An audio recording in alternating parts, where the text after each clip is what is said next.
ഒരു മാസം തികയുന്നത് 18-ാം തീയതിയാണ്. അതിനു മുൻപ് ജനങ്ങൾക്ക് നൽകിയ ഒരു പ്രധാനപ്പെട്ട വാഗ്ദാനം പാലിക്കാൻ കഴിഞ്ഞതിൻ്റെ ചാരിതാർത്ഥ്യത്തിലാണ് ഞാനിവിടെ നിൽക്കുന്നത്. ഇന്ദിരാ ഗ്യാരണ്ടിയുടെ ഭാഗമായി പ്രഖ്യാപിച്ച സ്ത്രീകൾക്ക് ട്രാൻസ്പോർട്ട് ബസ്സിലെ സൗജന്യ യാത്രയുടെ 1-ാം ഘട്ടമാണെന്ന് ഇവിടെ ഉദ്ഘാടനം ചെയ്യപ്പെടുന്നത്. ഇവിടെ സി ജോൺ KSRTCയുടെ ചരിത്രത്തെക്കുറിച്ചെല്ലാം പറഞ്ഞു. ഇന്നിവിടെ ഈ ഉദ്ഘാടനം നടക്കുന്ന ഈ വേദി കൂടി ഒരുപാട് ചരിത്ര പ്രാധാന്യമുള്ള ഒരു സ്ഥലമാണ്. 110 വർഷം മുമ്പാണ് ഇവിടെ നിന്ന് ശ്രീ ചിത്തിര തിരുനാൾ മഹാരാജാവ് ആദ്യത്തെ ഒരു പബ്ലിക് ട്രാൻസ്പോർട്ട് വാഹനത്തിന് ഫ്ലാഗ് ഓഫ് ചെയ്തത്. 1965 KSRTC ജനകീയ മന്ത്രിസഭയുടെ ഭാഗമായി Kerala state road transport corporation bus service ആരംഭിച്ചത്. അതിൻ്റെ ഒരു പ്രത്യേക ഘട്ടത്തിൽ എത്തി നിൽക്കുമ്പോഴാണ് സ്ത്രീകൾക്ക് സൗജന്യ യാത്ര എന്ന പ്രിയദർശിനി പദ്ധതി ഈ സർക്കാർ നടപ്പാക്കുന്നത്. ഞാൻ ഇതിനെ കാണുന്നത് സ്ത്രീകൾക്ക് നൽകുന്ന ഒരു ഔദാര്യമായിട്ടല്ല. ഞാൻ കരുതുന്നത് ഈ പദ്ധതിക്ക് സാമൂഹ്യവും സാമ്പത്തികവുമായ പ്രതിഫലനങ്ങൾ നമ്മുടെ സമൂഹത്തിൽ ഉണ്ടാകുന്ന സോഷ്യോ ഇക്കണോമിക് ഇമ്പാക്റ്റ്.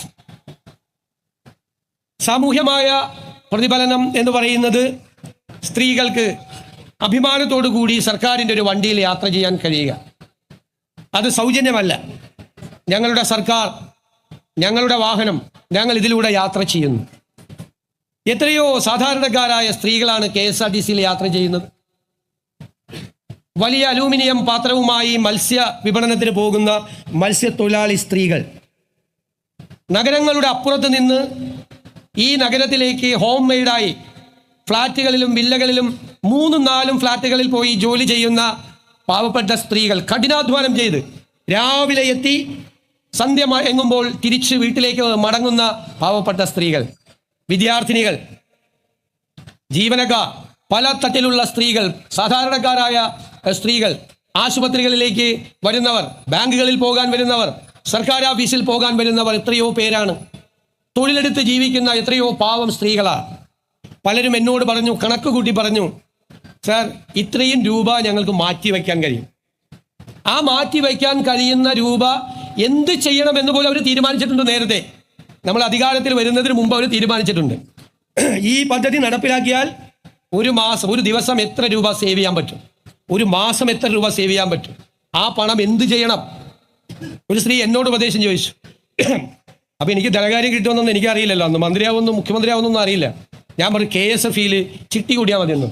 ഇപ്പം എനിക്ക് തോന്നി നല്ല ഉപദേശമായിരുന്നു. ഇപ്പോൾ KSFE എൻ്റെ വകുപ്പിൻ്റെ ഭാഗമാണ്.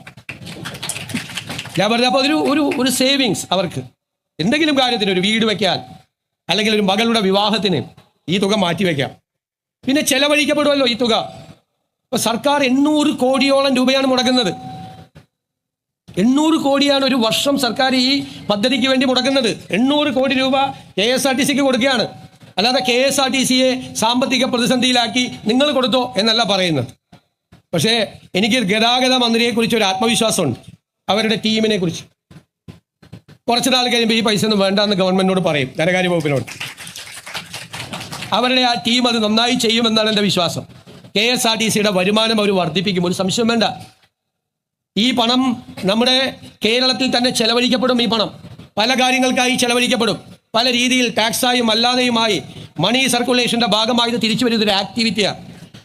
ഈ പണം ചെലവഴിക്കപ്പെടും. ആ പണം ചെലവഴിക്കപ്പെടുമ്പോൾ അതിൻ്റെ ഗുണം പൊതുസമൂഹത്തിനും ജനങ്ങൾക്കും ഉണ്ടാവും, ഒരു സംശയമില്ല. പിന്നെ ഉത്കണ്ഠ എന്താ? ഒന്ന്, പ്രൈവറ്റ് ട്രാൻസ്പോർട്ട് നടത്തുന്ന ആളുകൾക്കൊരു ഉത്കണ്ഠയുണ്ട്, സ്വാഭാവികമാണ്. ഞാൻ അവരോട്